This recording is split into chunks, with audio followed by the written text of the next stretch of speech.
વડોદરા શહેરમાં ટ્રાફિક વ્યવસ્થાને વધુ સુચારુ બનાવવા અને ડાબી તરફ વળતા વાહનોને સરળતા રહે તે હેતુથી પોલીસ અને પાલિકા દ્વારા વિવિધ ચાર રસ્તાઓ પર મૂકવામાં આવેલા સ્પ્રિંગ કેટલનો પ્રયોગ હવે નિષ્ફળ સાબિત થતો જોવા મળી રહ્યો છે.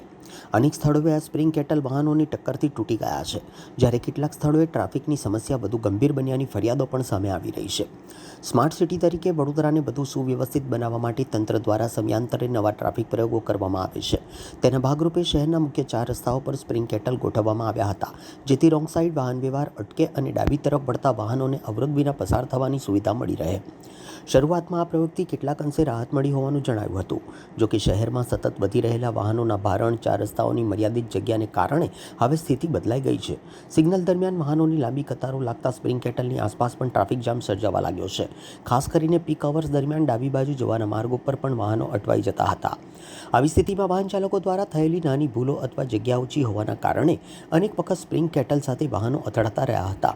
પરિણામે શહેરના અનેક ચાર રસ્તાઓ પર સ્પ્રિંગ કેટલ વાંકા વળી ગયા છે અથવા સંપૂર્ણપણે તૂટી ગયા છે.